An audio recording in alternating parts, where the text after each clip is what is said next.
Hey everyone, my name's Lydia. I'm 31, 4'9" on a good day, born with a handful of disabilities, and over the last 5 years or so, I've lost over 70 pounds. Slow. Yeah, like I said, I was born with disabilities. The biggest one is something called Vacterl, VACTERL, association or syndrome. Basically, this is like a bunch of not random, but a bunch of different congenital issues, things you were born with, put together. That they saw it happens in between, I think, like 1 in 10,000 to 40,000 babies.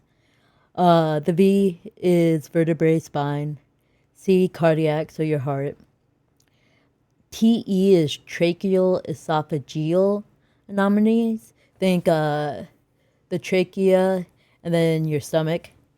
R is renal, so your kidneys, or in my case, kidney.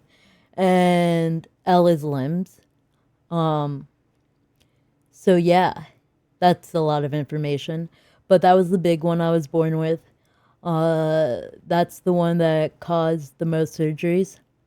And then I also, part of that was me having scoliosis since birth.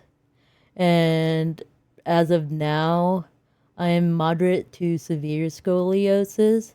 I believe my thoracic, so like the middle part of your spine, is 60 degrees plus or minus 4 degrees.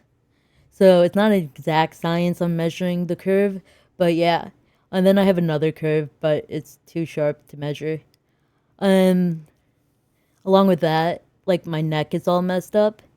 Um, my C1 and C2 decided to fuse together. I don't know when that happened. Neither do the doctors, but hey, it's there. Then I have this thing called I forget what it's called. Kyphosis. I can't say it correctly. Apologies, but that just means like the spine part is curved weird, like it's curved outward. Like right here, I have a little bit of a hump. That's also because of that. Uh, I have stenosis, mild, but it's still there. That just means like a narrowing of your spinal canal. Um, yeah, and I mean those two vertebrae aren't the only fused bones. Um, so part of the vacral with the limbs was I was born with a severe club foot. Club foot, if you don't know, is when like a baby is born, like its foot's like pointed inward, downward, and it just looks really weak. A lot of time it's not that severe, and usually babies can just have casts and be good. Not me. Uh, I had to have surgery on it as a baby, and because of that, I wasn't able to move my foot or my toes up until age 11.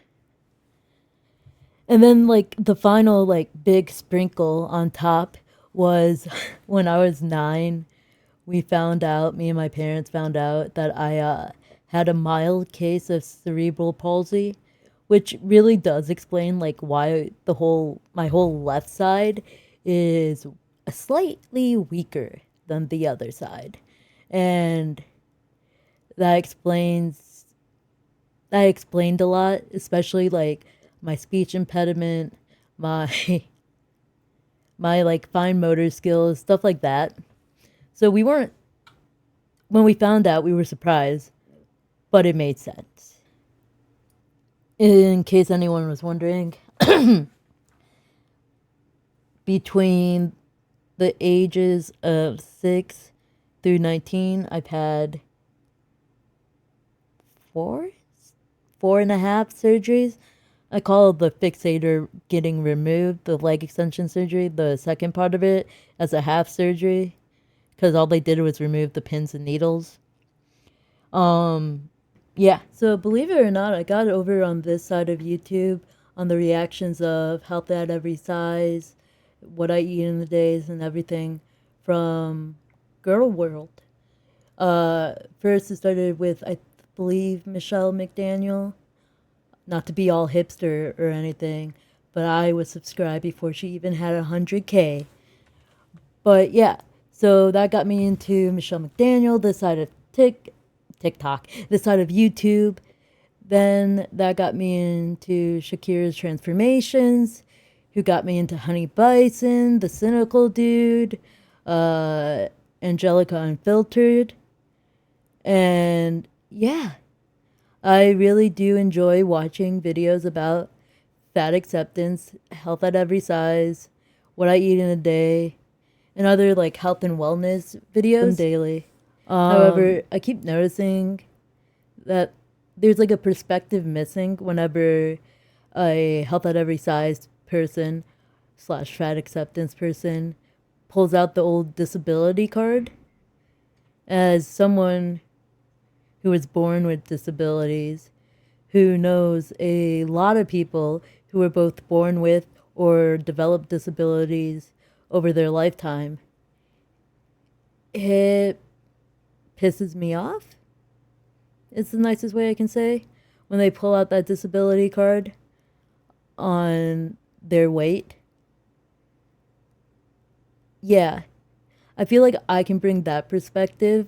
Also, I am trying to lose weight as someone with disabilities, and that does look a little bit different than those without disabilities. Even a little bit different than those with chronic illnesses, which I still have myself.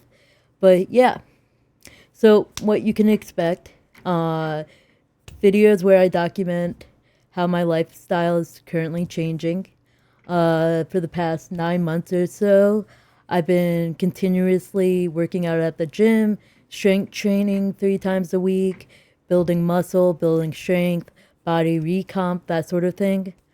I also want to do reaction videos to what I eat in days, fat acceptance slash health at every size, and any other relevant videos I want to review. I thought about videos about Girl World, but honestly, I really just don't want to touch that poo. I think, if anything, I may bring up references every now and then, but I probably will not cover that. I'll leave that slow, steady, still going. This is my channel, Tortoise Energy.